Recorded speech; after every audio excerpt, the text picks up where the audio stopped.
Se você nunca me viu, sou o André, sou pastor aqui da PIB e tenho o privilégio de estar com vocês durante as próximas semanas, durante essa série Liberdade. Você deve ter recebido uma folhinha que diz quem sou eu em cima. Se você estava com a gente semana passada, você vai reconhecer essa folha. Se você não recebeu, por favor, erga sua mão para a gente poder chegar com uma folha dessa em você. Nós vamos começar lendo mais uma vez isso hoje. Se você não recebeu essa folha, erga sua mão para que a gente possa chegar com essa folha aí em você. Nós acabamos de cantar sobre quebrar mentiras, né? Desfazer mentiras. A melhor forma da gente desfazer mentiras que todos nós acreditamos sobre nós mesmos, sobre Deus, sobre o mundo, é nós usarmos a palavra de Deus e corrermos para a verdade, para a gente discutir, para a gente descobrir o que é verdade. Então nós vamos começar hoje lendo de novo essa folha que a gente leu semana passada. E eu dei uma mancada semana passada, me perdoem por isso. Guarde isso, tá? Se você não guardou semana passada, guarde, nós não vamos imprimir toda semana para vocês. Essa foi a segunda impressão, porque eu esqueci de te pedir para guardar. Mas guarde, bota no teu bolso, bota na tua Bíblia, bota em algum lugar, bota no espelho lá da tua casa, num lugar que você possa ler ele frequentemente, porque nós precisamos renovar nossa mente, e a renovação da nossa mente vem através da verdade da palavra de Deus. Então nós vamos começar com essa verdade hoje lendo, eu vou puxar, mas nós vamos ler juntos, tá? Em voz alta, começando ali, nós vamos pular os livros, tá? Que estão em negrito, mas nós vamos lendo e vamos pular também o versículo ali, onde cita qual é o versículo. Vamos só ler o texto. Vamos lá? 1, 2, 3. Eu não sou o grande eu sou, mas pela graça de Deus sou quem sou. Eu sou o sal da terra, eu sou a luz do mundo, eu sou um filho de Deus, eu sou parte da videira verdadeira, um canal da vida de Cristo. Eu sou amigo de Cristo. Eu fui escolhido e nomeado por Cristo para dar seus frutos. Eu sou um servo da justiça. Eu sou um servo de Deus. Eu sou um filho de Deus. Deus é meu Pai espiritual. Eu sou um co-herdeiro com Cristo, partilhando sua herança. Eu sou um templo, uma habitação de Deus. O Espírito e a vida de Deus moram em mim. Eu estou unido ao Senhor e sou um Espírito só com Ele. Eu sou um membro do corpo de Cristo. Eu sou uma nova criação. Eu fui reconciliado com Deus e sou um ministro da reconciliação. Eu sou um filho de Deus e um Cristo. Agora no verso da primeira página, frente e verso, tá? 1, 2, 3. Eu sou um herdeiro de Deus, visto que sou um filho de Deus. Eu sou um santo, eu sou feitura de Deus, obra das suas mãos, nascido de novo em Cristo para fazer a sua obra. Eu sou um concidadão com os demais membros da família de Deus.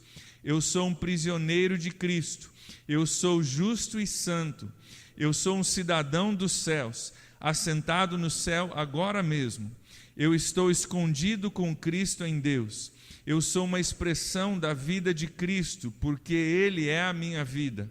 Eu sou um escolhido de Deus, santo e amado de Deus. Eu sou um filho da luz e não das trevas. Eu sou um participante da vocação celestial. Eu sou um participante de Cristo e participo da vida de Cristo. Eu sou uma das pedras vivas de Deus. Fui edificado em Cristo e sou uma casa espiritual.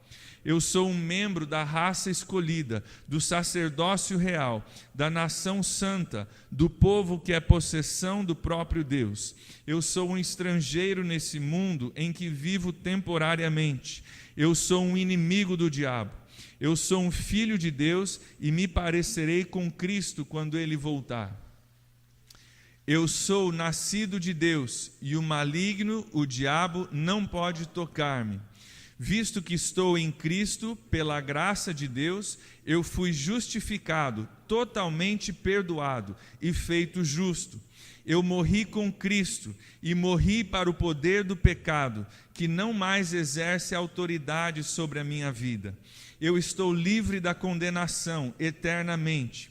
Eu fui colocado em Cristo pela mão de Deus. Eu recebi o Espírito de Deus em minha vida para que eu possa conhecer as coisas que graciosamente me foram dadas por Deus.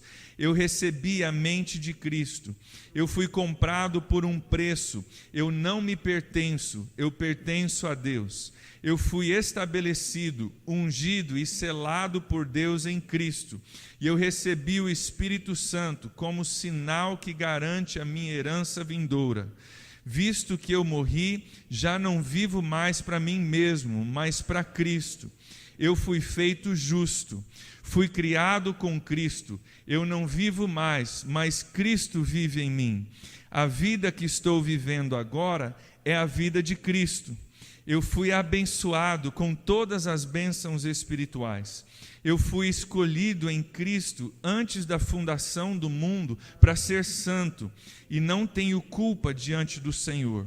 Eu fui predestinado, predeterminado por Deus para ser adotado como filho de Deus. Eu fui redimido e perdoado e recebo a graça abundante do Senhor. Última folha. Eu fui feito vivo justo com Cristo, junto com Cristo. Segunda linha. Eu ressuscitei e me assentei com Cristo no céu. Eu tenho acesso direto a Deus mediante o Espírito. Eu posso aproximar-me de Deus com ousadia, liberdade e confiança.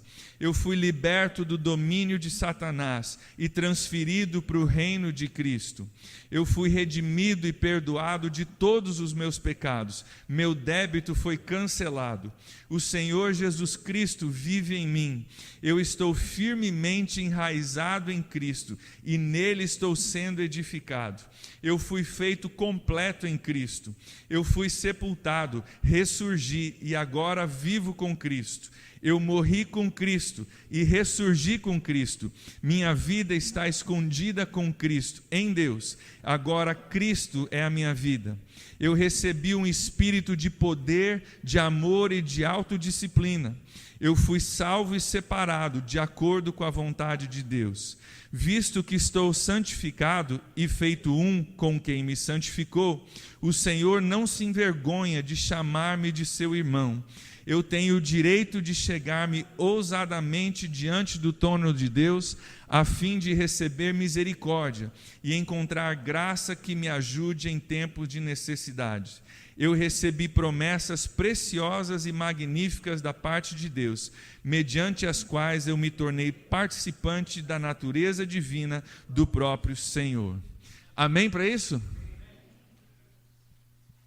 Se a gente começasse o nosso dia lendo isso, em todo dia, poderosíssimo, né? A verdade da palavra de Deus. Hoje nós vamos falar sobre um ingrediente absolutamente necessário para que a gente possa viver um pouco do que a gente acabou de ler aqui. É difícil às vezes a gente ler isso, porque a gente olha para essa lista e fala, cara, que legal, quero crer que isso é verdade, mas a evidência da minha vida, às vezes, mostra o contrário. Estou vendo que está escrito ali, pastor, legal, está na Bíblia, estou lendo e estou assim, estou animado para crer isso, mas a minha vida às vezes diz que nem tudo isso é verdade, porque às vezes eu ainda dou mancada, às vezes eu ainda tenho dificuldade de acreditar nisso, tenho dias bons, tenho dias ruins, e não estou 100% convencido de que isso é verdade a meu respeito, pastor, porque a evidência não é tão certa quanto aquilo que a gente leu. É importante a gente entender que o que aconteceu conosco, com você que entregou sua vida para Cristo, se é que você já fez isso. O que aconteceu conosco, comigo e contigo, foi uma mudança de posição. Lembra que a gente falou semana passada, eu coloquei algumas cadeiras aqui, e a gente falou que nós estávamos no banco dos réus e Jesus tomou o nosso lugar, nos libertou e sentou no nosso lugar. Ele nos fez livres e sentou no nosso lugar. Houve uma mudança de posição. Nós não estamos mais no banco de réus, nós somos livres em Cristo. Posição foi mudada. Colossenses capítulo 1, versículo 13, fala um pouquinho disso. Está entre esses versículos que a gente leu, mas eu quero que você veja comigo, vai aparecer aqui no telão. Colossenses capítulo 1, versículo 13, diz assim, pois ele nos resgatou do domínio das trevas, onde nós estávamos, posição, e nos transportou para o reino do seu Filho amado. Então, nós estávamos no reino das trevas, perdidos em pecados, ele nos tirou de lá e nos colocou num novo lugar, nos colocou no reino do seu Filho amado, uma mudança de posição. Posição. Agora, isso não quer dizer que algumas coisas em mim não venham, não venham a acontecer algumas coisas que dizem o contrário daquilo que a Bíblia diz de mim. O que aconteceu não foi que eu fui totalmente renovado, estou zerado, está tudo certinho, Deus resolveu todos os problemas da minha vida. Isso nós vamos chegar lá. O que Ele fez, Ele me tirou do domínio das trevas e me colocou no reino de luz. Glória a Deus por isso. As coisas que precisam ser trabalhadas na minha vida, Ele vai trabalhar com o tempo, e é isso que nós vamos fazer durante essa série. Vamos, inclusive, voltar no nosso passado, em algumas coisas que fizemos, e nós vamos olhar o que eu já fiz na minha vida que não encaixa com essa realidade, de que hoje eu pertenço ao reino de luz. Tem algumas coisas na minha vida que não são luz, que não condizem com aquilo que Deus já fez por mim? Tem. Então vamos voltar lá e vamos resolver essas coisas. Vamos fazer com que a nossa vida seja cada dia mais condizente com aquilo que Deus já diz a nosso respeito. Porque a mudança posicional aconteceu. Não estou mais no banco de réus, mas às vezes eu vivo como se estivesse. Às vezes eu vivo como se sou condenado, eu vivo como se sou pecador, como se ainda devo, como se tenho dívida. Então essas coisas nós vamos começar a limpar a nossa vida, renovar a nossa mente, para a gente viver uma vida consistente com o que a palavra de Deus nos diz. Mas o fato de eu e você ainda termos situações a serem resolvidas nas nossas vidas, não muda o fato de que nós somos tudo isso que a Bíblia diz que nós somos. Se você está em Cristo, você é tudo isso que a Bíblia diz. E é importante que nós vamos começar a entender como que eu vivo a minha vida de tal forma a ser condizente com aquilo que Deus já fez por mim, a vida que Deus comprou para mim. É isso que nós vamos estar falando a respeito disso. Para a gente chegar lá, para a gente conseguir viver essa vida que nós acabamos de ler, nós vamos precisar entender uma coisa muito importante. Nós vamos ter que viver a nossa vida pela fé. Pela fé. Porque Deus diz que isso é verdadeiro, a seu respeito e a meu respeito. Tudo isso que nós lemos. Deus diz que é verdadeiro. Então, é pela fé que nós entendemos que isso é verdadeiro, que eu não pertenço mais ao reino das trevas, mas sim ao reino de luz, e passo a viver como se isso fosse verdade, porque Deus diz que é. Isso é viver pela fé, e é isso que nós vamos falar hoje à noite. Nós vamos construir juntos, nessas próximas semanas, alguns conceitos para a gente conseguir viver uma vida em liberdade.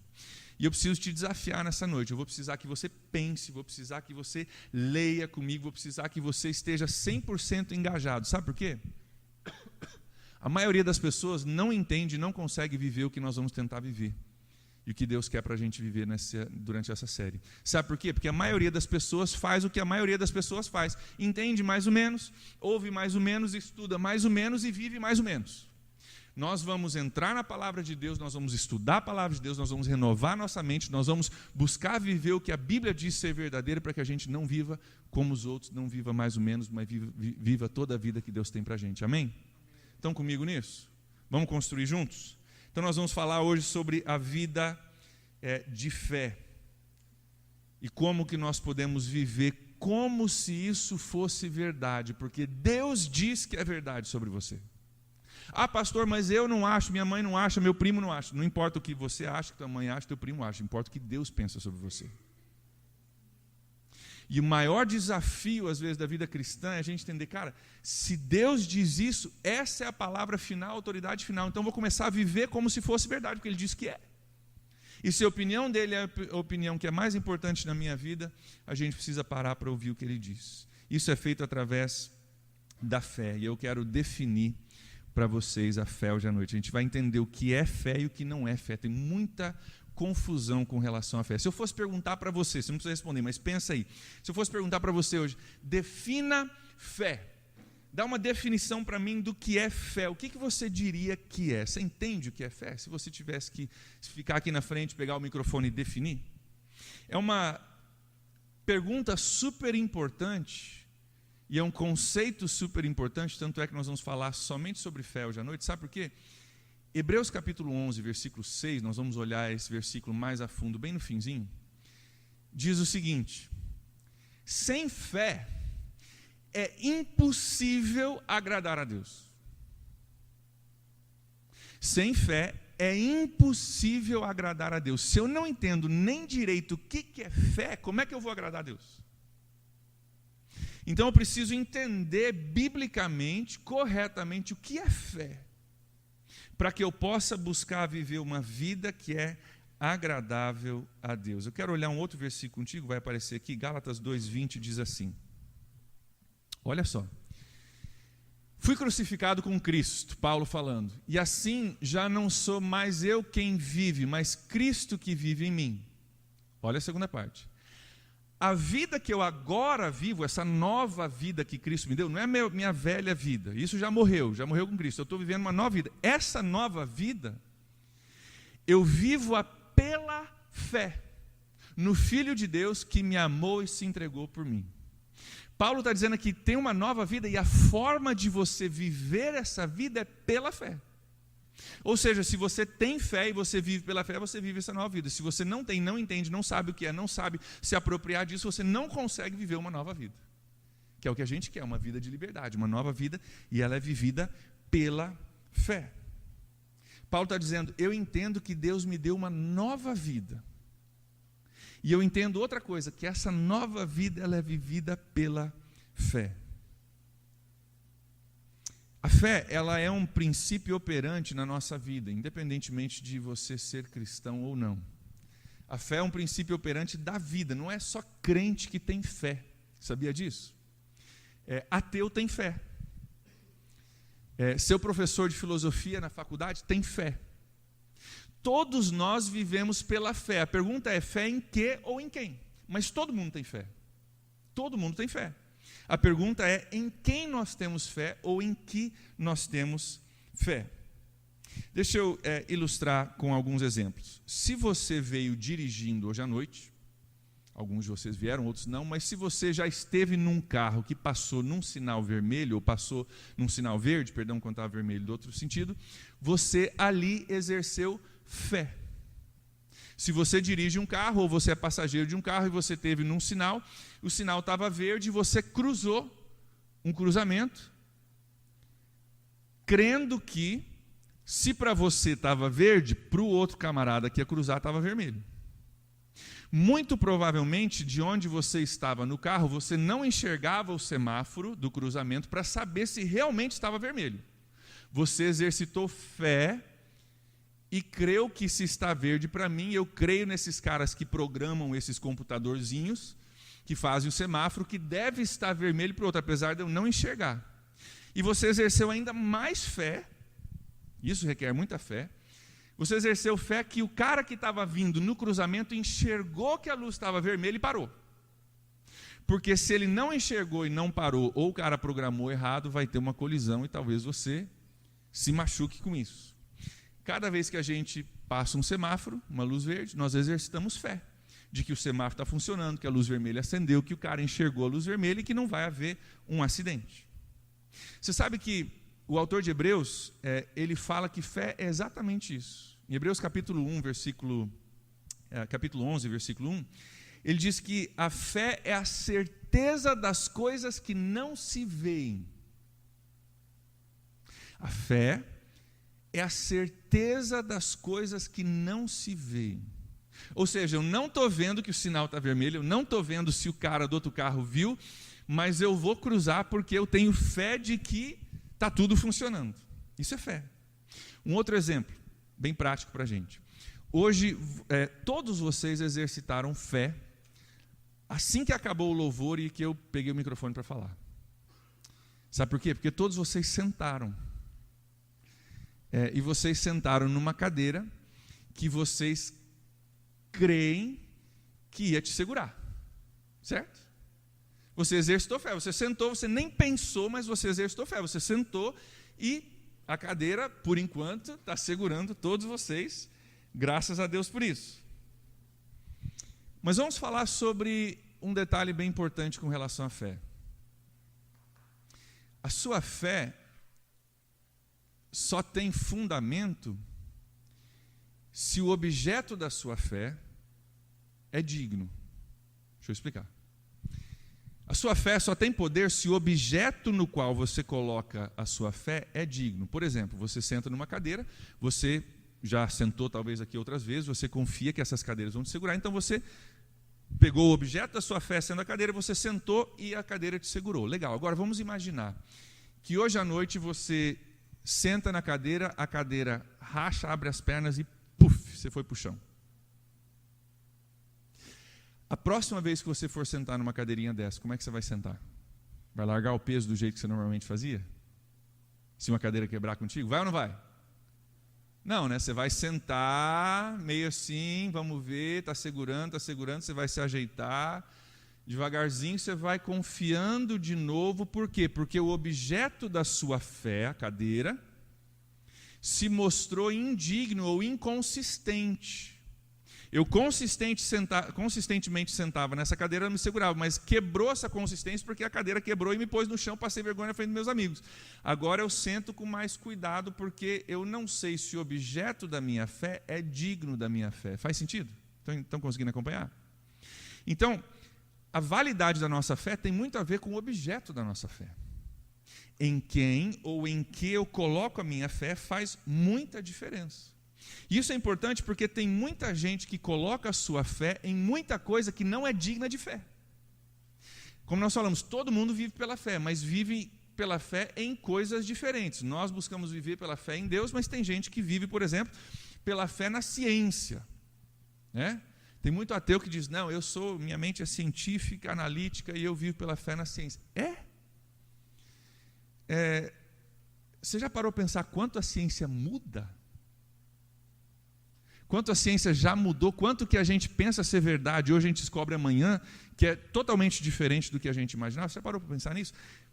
Se esse é o objeto da sua fé, você precisa pensar nesse objeto. Eu quero dar um exemplo para vocês. Eu tive acesso a um livro, nos Estados Unidos, muitos anos atrás, um livro de medicina, era um manual de medicina, que foi escrito em 1924, menos de 100 anos atrás. Tá? E eu estava falando justamente sobre fé, e um irmão me deu esse livro como uma ilustração do objeto da nossa fé. Tinha uma listagem ali de algumas doenças e recomendações médicas, científicas, esse é o livro que o médico teria lá na prateleira dele para ele consultar, e algumas recomendações de como tratar essas doenças. Algumas das doenças, alguns dos tratamentos recomendados que eu li pessoalmente foi o seguinte: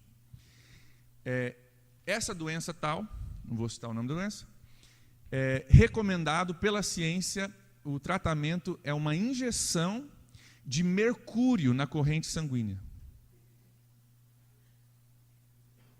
Recomendado para resolver o problema, tome uma injeção de mercúrio. Hoje, menos de 100 anos depois, nós sabemos que mercúrio é altamente tóxico, cancerígeno e muito provavelmente linkado até com coisas como autismo. Mercúrio hoje é igual a câncer. Mercúrio é um problema sério hoje. Há menos de 100 anos atrás, a ciência dizia, cara, dá uma injeção de mercúrio no cara que vai curar. E curava, matava um monte de coisa, inclusive a doença, e mais um monte de coisa que a gente não sabia. Ciência dizendo isso. A ciência muda o tempo todo. Já viu aquelas pesquisas? Café faz mal para a saúde, café faz bem para a saúde. Chocolate faz mal para a saúde, chocolate faz bem para a saúde. Vinho é ruim para a saúde, vinho é bom para... Já viu? Cada semana parece que muda um pouco. Se o seu objeto de fé é ciência, você tem fé numa coisa que muda constantemente. Tem gente que tem como objeto da sua fé uma pessoa. Já viu isso? A minha vida é essa pessoa. Essa pessoa é o meu mundo, é o meu tudo. E a gente, ai que bonito, né? É meu mundo, é meu tudo. É modinha falar isso. Mas se o objeto da tua fé é uma pessoa, pergunta, agora me responda. Pessoas mudam? Sim ou não? Ter fé numa pessoa é um objeto digno da sua fé, sim ou não? Não. Porque pessoas mudam o tempo todo. Tem gente que diz, eu tenho fé numa teoria, né? Volta ao ateu, né? Teoria da evolução de Darwin, eu entendo assim, cara. É por isso que chamam de teoria da evolução. Você não entendeu? É uma teoria que tem algumas coisas bem interessantes, bem dignas de se pensar, mas é uma teoria. Tem gente que coloca a base da sua fé como si mesmo. Não, eu creio em mim mesmo. A gente até fala, né, é popular dizer, creia em si mesmo, acredite em você, né? E é tão popular, é tão bonito, a gente, verdade, eu preciso acreditar em mim, tá? Sobe num prédio, se joga lá de cima e acredita que você vai voar. Você vai voar? Vai ou não vai? Não. Então, a gente tem fé num monte de coisa que não é digno da nossa fé. A gente coloca a nossa fé em um monte de coisa. Eu quero sugerir para vocês hoje que somente Deus é um objeto digno de você colocar a sua fé. Somente Deus. Sabe por quê? Hebreus 13, versículo 8, diz assim, vai aparecer ali. Jesus Cristo é o mesmo ontem, hoje e para sempre. Tudo aquilo que a gente leu, se você está em Cristo, é verdade a respeito de você, no dia que você tem um dia ruim, no dia que você tem um dia bom. Daqui a um ano ainda é verdade. Eternamente ainda é verdade, porque o objeto da sua fé, se é Cristo, nunca muda. E por isso somente Ele é digno de ser o objeto da sua fé. Ele é digno da sua confiança, da sua fé, de você viver a sua vida construída em cima disso que Ele diz a respeito de você, porque Ele nunca muda. Primeiro princípio da nossa fé, então, é que o objeto da nossa fé faz toda a diferença. Porque se você tiver um objeto indigno, a sua fé vai pelo buraco junto com o objeto. Se você tem um objeto digno, aí tem fundamento. Segundo princípio sobre a nossa fé é o seguinte, que você só vai poder ter fé na mesma medida que você conhece o objeto da sua fé. Você só vai poder ter fé na mesma medida que você conhece o objeto da sua fé. Por exemplo, tudo isso que nós lemos no começo, todos esses versículos, hoje nós podemos crer nisso, dizer, cara, eu creio que eu não tenho mais dívida diante de Deus, porque a Bíblia diz isso. Mas antes de você ler isso, antes de você entender isso, não tem como você ter fé nisso, porque afinal eu não sabia disso. Como que eu vou ter fé numa coisa que eu não sabia? Então, o seu conhecimento a respeito do objeto da sua fé faz toda a diferença. Sua fé vai ser do tamanho do seu conhecimento a respeito do objeto da sua fé. Faz sentido? Estão me acompanhando? Estão seguindo comigo? Se eu conheço muito a respeito de Deus e quem Ele é, eu posso ter muita fé em Deus e no que Ele quer fazer na minha vida. Se eu conheço pouco, eu só vou poder ter pouca fé. Jeremias 29, capítulo 11, nós não vamos ler, diz assim, eu sei os planos que eu tenho para você, planos de prosperidade, não planos de mal, planos para te dar esperança e um futuro. Deus falando conosco, que tipo de Deus que Ele é. Esse é o tipo de Deus que eu sou, tenho planos para você, planos não de te fazer mal, mas prosperidade, plano de futuro, planos de amor para com você. Se você sabe disso, você pode crer nisso. Pode dizer, cara, eu creio que Deus tem planos para a minha vida, eu creio que os planos de Deus são bons, eu creio que Deus tem um propósito na minha vida. Se você não conhece isso a respeito de Deus, você nunca leu isso, você não tem como confiar nisso.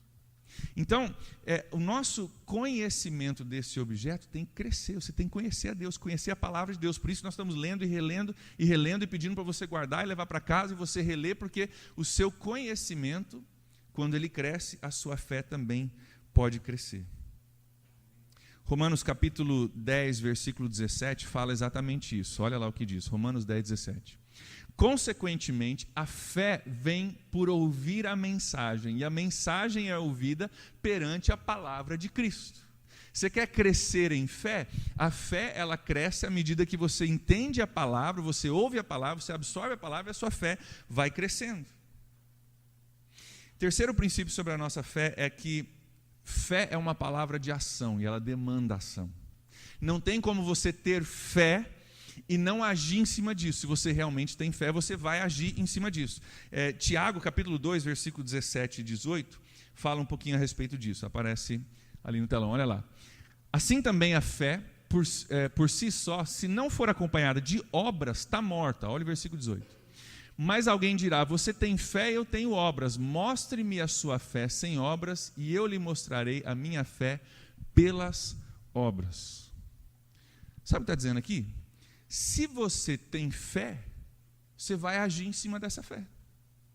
Se você realmente crê naquilo que a gente leu no começo, você vai começar a agir diferente. Agora, se você não agir de forma diferente, baseado no que a gente leu, prova que você não tem fé. Se você realmente acredita que Deus diz isso a teu respeito, isso vai começar devagarzinho a mudar a tua forma de se enxergar, a sua forma de viver, se você realmente acredita. Agora, se você lê tudo isso, decora tudo isso, estuda tudo isso e vive da mesma forma, mostra que você não tem fé. Porque se você realmente crê, isso vai mudar um pouco a sua vida. Um pouco não, vai mudar muito a sua vida. Fé de verdade, ela leva à ação. Fé de verdade leva à ação. Tem um ditado que eu acho bem legal. Diz assim, as pessoas nem sempre vivem de acordo com aquilo que dizem, mas sempre vivem de acordo com aquilo que acreditam. Pensa comigo, vou repetir. As pessoas nem sempre vivem de acordo com aquilo que dizem. Já viu alguma pessoa dizer uma coisa e fazer outra? Certo? Mas elas sempre vivem de acordo com aquilo que realmente acreditam. Então, eu falo que Deus me ama, mas eu vivo totalmente deprimido. Se eu falo que Deus me ama, mas eu vivo deprimido, como é que está a minha fé? Estão entendendo? Eu digo que creio numa coisa, mas essa crença não chegou no meu coração, não está impactando a minha vida. Então, essa fé, eu estou recitando coisas, mas estou recitando coisas sem fé. Porque quando essa fé começa a afetar meu coração, isso vai começar a mudar a forma de eu viver. Muita gente diz que crê em muita coisa, mas a maioria daquilo que a gente crê ou diz que tem fé não passa de pensamento positivo. Não passa de pensamento positivo. Eu creio que Deus me ama, eu creio que Deus tem propósito para a minha vida. Legal, você está buscando esse propósito? Você está vivendo como se Deus tivesse um grande propósito para a tua vida, ou está se vendendo por um monte de coisinha que não leva a nada? A gente diz, não, eu creio, pastor, eu creio, tudo isso aqui que está aqui, eu creio, tá? Isso está se refletindo na sua vida ou não?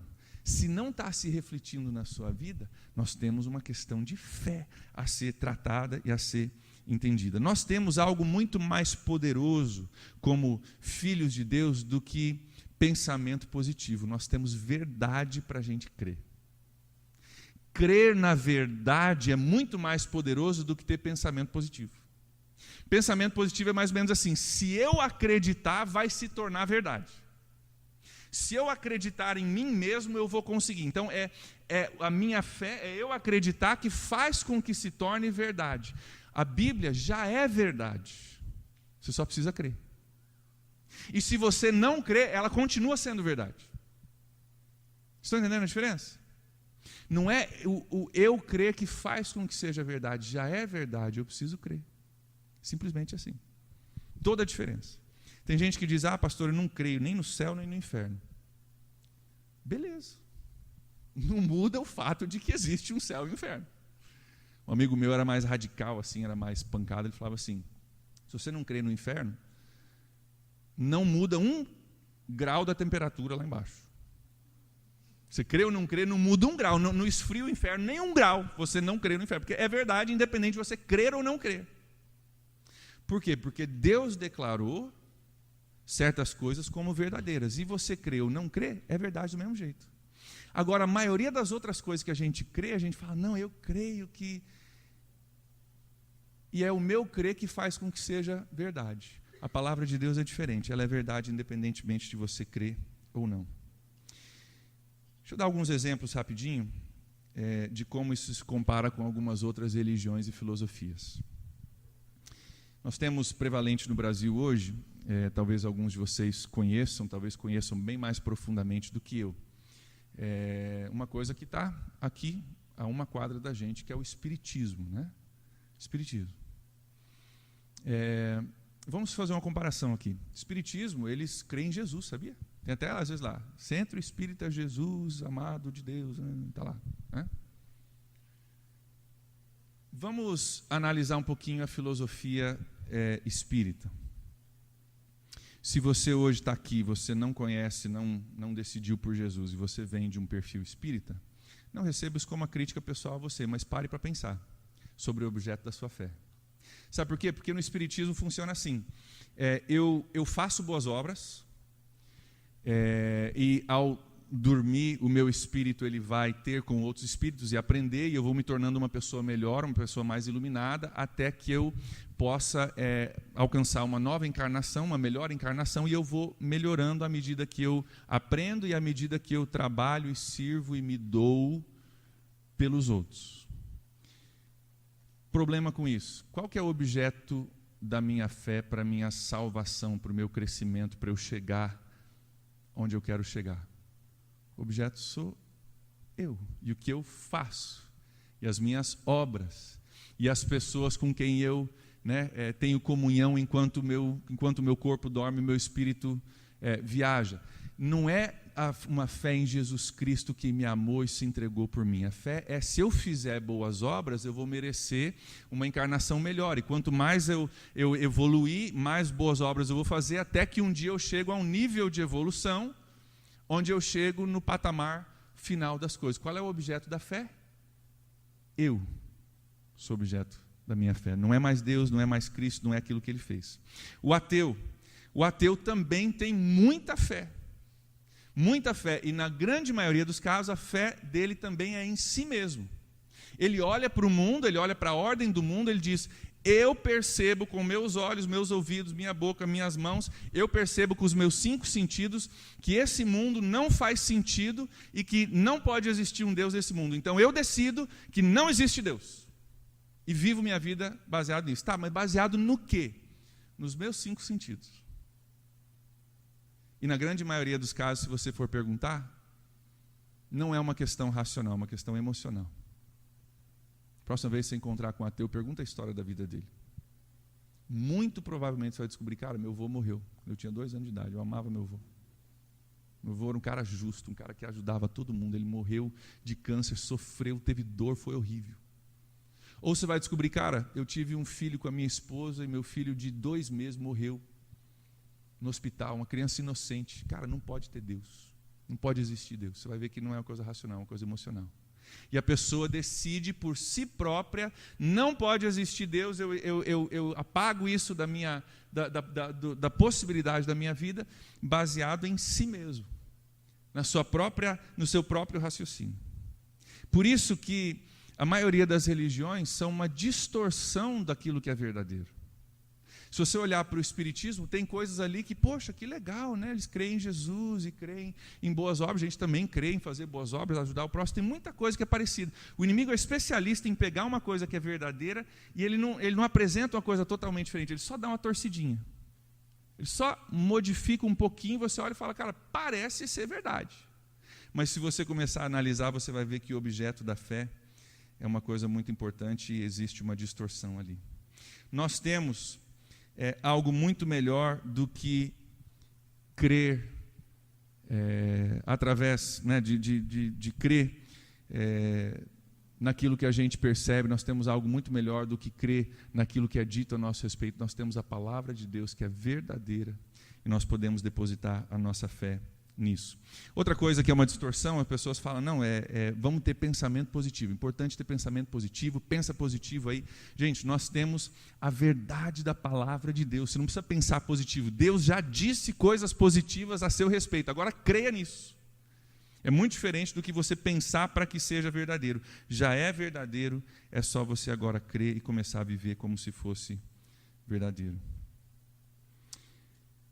A Bíblia diz que nós somos tudo isso que nós temos lido e algo mais que nós vamos ler daqui a pouquinho.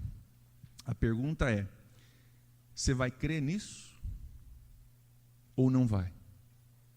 Você vai tomar posse disso que Jesus já fez por você pela fé ou não vai? Você vai começar a viver como se fosse verdade isso ou não vai?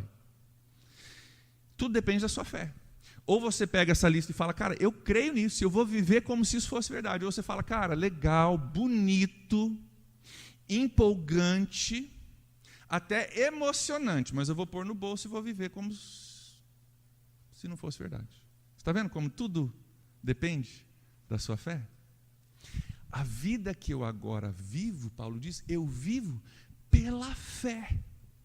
Você quer viver uma nova vida em Cristo, você precisa exercitar a tua fé. Cara, se Deus disse, é verdade.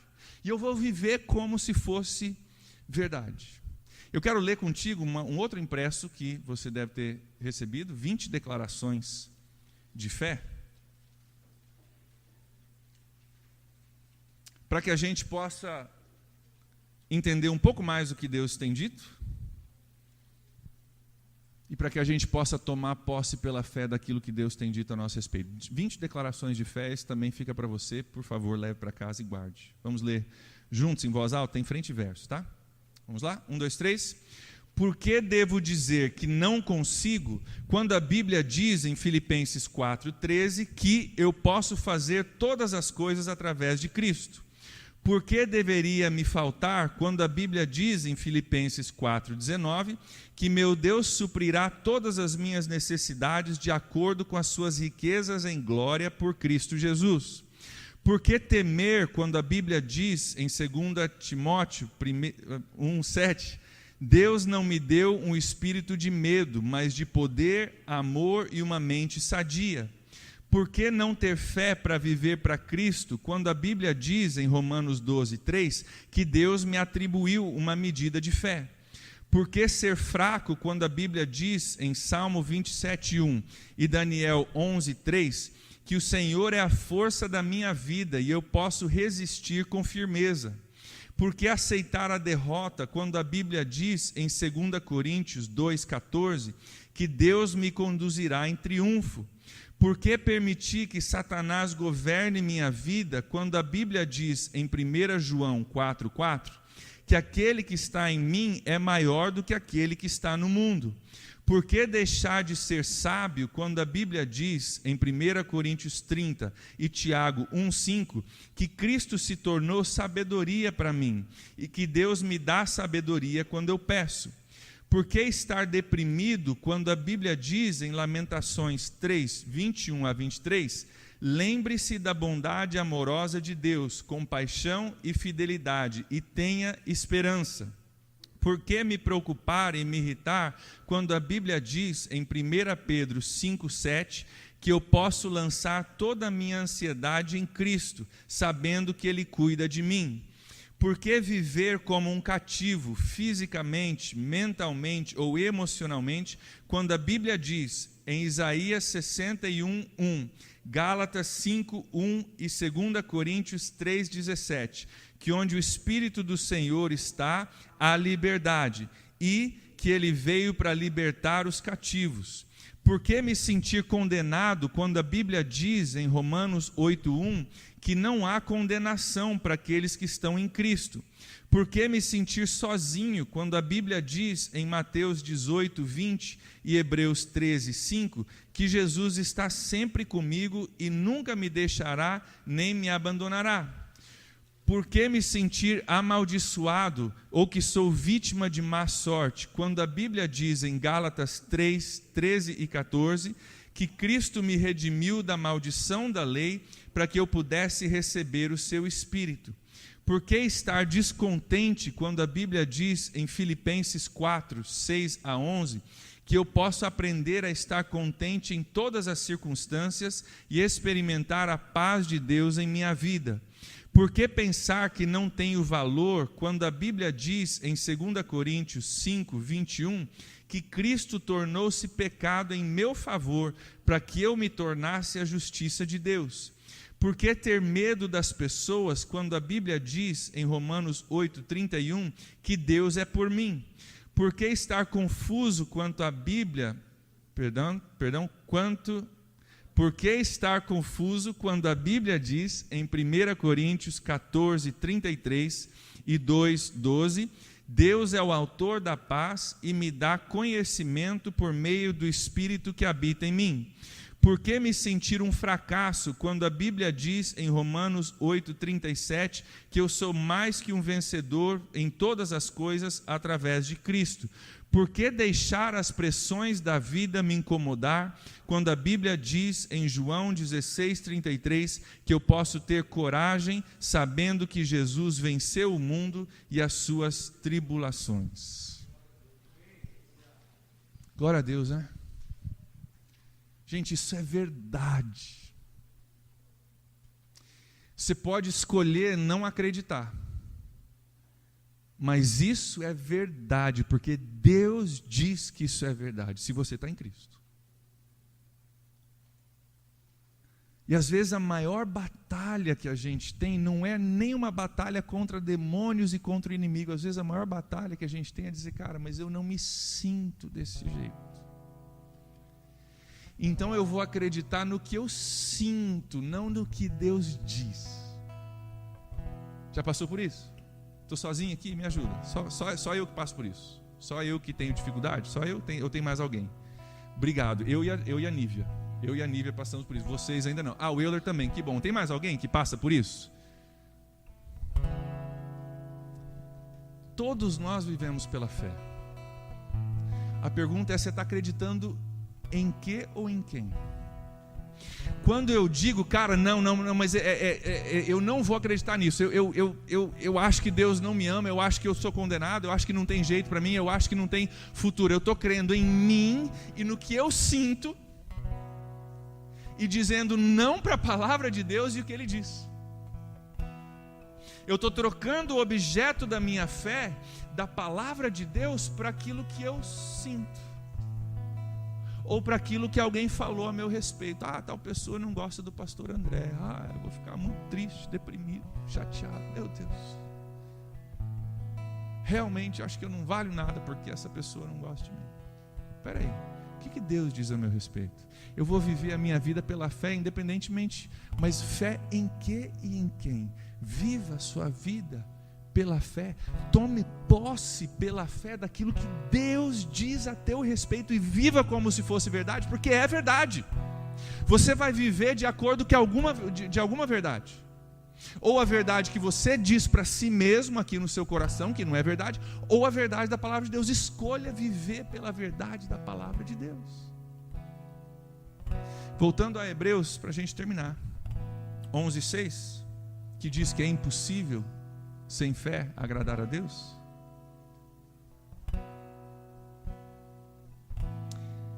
Essa palavra impossível que aparece ali, sem fé, é impossível agradar a Deus. Essa palavra impossível, se você for estudá-la um pouquinho mais no grego,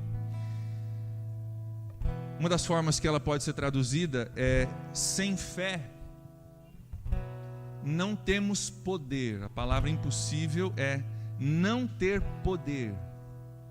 Então vamos imaginar esse versículo com essa tradução: sem fé, nós não temos poder para agradar a Deus. Sem fé, você não vai ter poder para agradar a Deus. Sabe como que isso funciona? Pega aquela folha que a gente acabou de ler, olha o número 6 comigo. Olha o número 6. Por que aceitar a derrota quando a Bíblia diz que Deus me conduzirá em triunfo? Olha o número 7. Por que permitir que Satanás governe a minha vida quando a Bíblia diz que aquele que está em mim é maior do que aquele que está no mundo? Se você tem fé nisso, você vai ter poder para agradar a Deus e dizer não para o pecado. Se você não tem fé nisso, você não vai ter poder para agradar a Deus e não vai ter poder para dizer não para o pecado. Vocês estão entendendo? Fechou para vocês? Estão entendendo o que eu estou dizendo? Sem fé naquilo que Deus diz, é impossível agradar a Deus, porque se eu acho que Satanás tem poder sobre mim, aí eu permito que ele governe a minha vida e eu vou para aquele lado que ele quer. Agora, quando eu creio que isso é verdade, isso me dá um poder para dizer: Satanás, em nome de Jesus, você está repreendido, porque você não governa mais a minha vida. Eu fui transportado daquele reino das trevas para o reino do seu Filho amado, em quem eu tenho a redenção e o perdão dos pecados. E por isso eu vivo de forma diferente, porque eu creio em algo novo e eu tenho um objeto da fé que é digno da minha confiança, é digno de eu construir a minha vida em cima daquilo que Ele diz. Isso começa a mudar a forma da gente viver. Você vai sair daqui hoje à noite, você vai viver a semana que vem, até que a gente se reúna de novo sábado que vem, você vai viver a tua semana com fé em alguma coisa. Meu desafio para você hoje à noite é: viva com fé naquilo que a gente tem lido. Viva com fé naquilo que Deus fala a teu respeito. Não o que você mesmo pensa, os teus sentimentos dizem, tua irmã, teu cunhado, tua mãe, teu primo, teu colega de trabalho diz. E permita que essa fé traga poder na sua vida, para você viver tudo aquilo que Cristo comprou por você na cruz. Feche seus olhos comigo, vamos orar.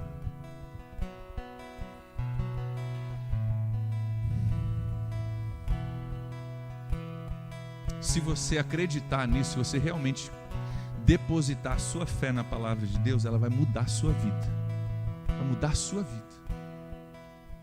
Aquela ideia de que, cara, eu entreguei minha vida para Jesus e a minha vida continuou do mesmo jeito, não existe baseado na Bíblia. Não existe. Porque se eu realmente entreguei minha vida para Jesus e estou vivendo pela fé essa nova vida que Ele me deu, vai mudar tudo. Tudo. Se você viver a sua vida pela fé, vai te dar poder para você viver uma vida que é agradável a Deus.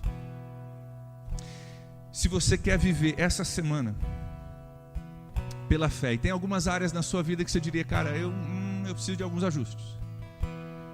Algumas coisas eu estou conseguindo, eu creio que Ele me ama, eu creio que Ele morreu por mim, eu creio que eu estou salvo, mas tem algumas coisas nessas listas que eu estou tendo dificuldade. É medo, é ansiedade, é deixar o inimigo me controlar. Tem algumas coisas que eu não estou conseguindo viver, não estou conseguindo tomar posse pela fé de algumas coisas que a gente leu. E eu preciso de uns ajustes hoje, eu preciso da ajuda de Deus, para que essa semana eu possa viver pela fé nessa área da minha vida. Eu quero orar contigo, eu quero pedir que você fique em pé. Nós vamos orar juntos. Se você precisa de um ajuste em alguma área da sua vida, essa semana, para você viver isso que a gente tem falado, fique em pé, nós vamos orar. O seu ficar em pé é uma forma de você dizer para Deus: Deus, ajusta o meu coração, ajusta a minha mente, ajusta o meu entendimento, renova a minha mente. Ainda com seus olhos fechados, Romanos capítulo 12 nos diz: não se conforme com esse mundo, mas seja transformado. Sabe como é que a gente é transformado? Pela renovação da nossa mente. Como que isso funciona? Parando de crer naquilo que eu cria, parando de crer naquilo que todo mundo crê, parando de crer nos meus sentimentos, no que a minha mãe falou, e começando a renovar a minha mente, dizer: cara, tem algo novo que Deus diz a meu respeito, e a palavra dele é a palavra mais importante, a opinião dele é a opinião sobre todas as outras opiniões. Então eu vou parar de crer nisso, vou renovar a minha mente, vou viver como se fosse verdadeiro. Sabe por quê? Porque é verdadeiro. E a gente começa a tirar das nossas vidas as mentiras e começa a repor no lugar da mentira a verdade da palavra de Deus. E essa verdade vai nos dando fé, vai nos dando poder para viver para Deus. Se você precisa renovar a sua mente, fala com Deus aí onde você está, em pé. Nós vamos orar, fala com Deus, fala: Deus, nessa área, nessas áreas. Deus, o Senhor conhece o meu coração, o Senhor sabe onde eu falo que creio, mas na prática eu não vivo como se cresce. Deus, o Senhor sabe as áreas onde eu estou conseguindo, eu estou aprendendo, eu estou vivendo, mas Deus, tem áreas onde eu vivo como se eu não conhecesse o Senhor, como se eu não cresce. Deus, nessas áreas nós oramos, nós rogamos, nós pedimos em nome de Jesus que o Teu Espírito Santo venha trabalhar em nós.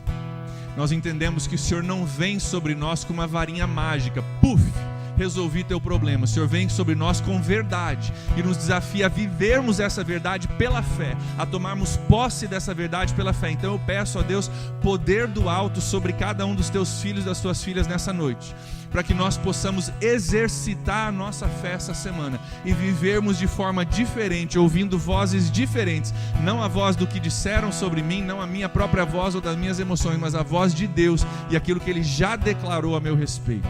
Então Deus, em nome de Jesus, nos ajuda, nos fortalece para fazermos isso. E ainda com os olhos fechados, quero tomar mais um passo. Se você sabe, se tem uma área que está vindo na sua mente, no teu coração agora, você sabe que é essa área que você precisa viver pela fé.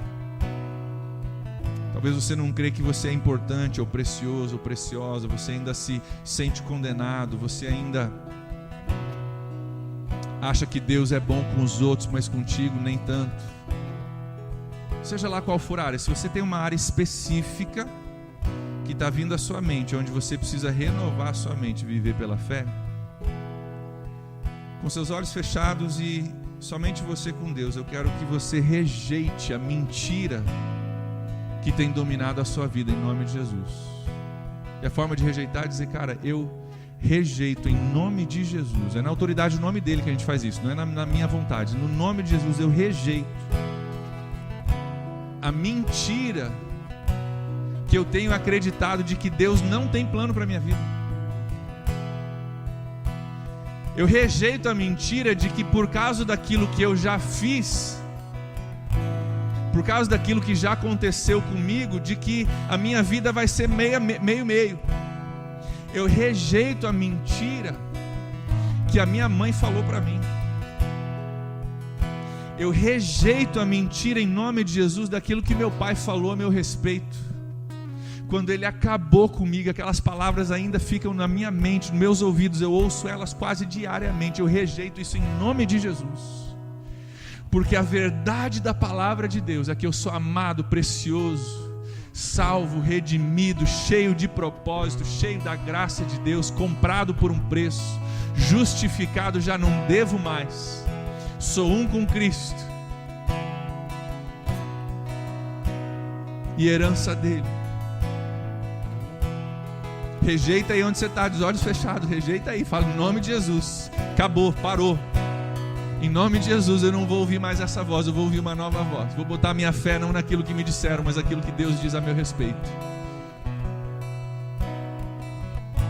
Deus, em nome de Jesus, faz com que isso penetre o nosso coração. Faz com que isso passe da nossa cabeça para o nosso coração e mude a nossa forma de viver. Só o Teu Espírito Santo pode fazer isso, então faz isso. E eu oro, Deus, que em nome de Jesus o Senhor comece nessa noite a deslocar mentiras nos nossos corações, a deslocar mentiras nas nossas mentes, nas partes mais profundas da nossa alma, onde nós fomos machucados. Como nós cantamos agora há pouco, quebra as muralhas, Deus. Transpõe, ó Deus, as montanhas, Pai. Vai quebrando, vai destruindo tudo aquilo que o inimigo tem colocado nas nossas vidas, que nos faz cativos. Nós queremos liberdade em nome de Jesus. Nós estamos aqui para liberdade. Então Deus, quebra as correntes, quebra as cadeias, quebra as muralhas. Deus, quebra tudo aquilo que o inimigo tem colocado em nossas vidas e vai nos libertando através da palavra de Deus, através da verdade da palavra de Deus. Nos liberta nessa noite. Vem Espírito Santo ministrar libertação. Vem Espírito Santo ministrar verdade. Vem colocar uma semente no nosso coração que venha germinar e trazer transformação para a glória de Deus. Nós te louvamos, Deus, porque o Senhor é um bom Deus. Nós te louvamos, Senhor, porque o Senhor tem planos bons para as nossas vidas. Nós te louvamos, Senhor, porque o Senhor nos ama. Nós te louvamos, Senhor, porque quem tem a palavra final nas nossas vidas é o Senhor. Nós te louvamos, Senhor, porque aquilo que o Senhor diz a nosso respeito é verdade por toda a eternidade. Então nós com alegria tomamos posse disso pela fé e pedimos, nos ajuda a viver a nossa vida dessa forma, a viver a nossa vida diferente essa semana, por causa daquilo que o Senhor diz, Pai. Nós oramos agradecidos em nome de Jesus. Em nome de Jesus.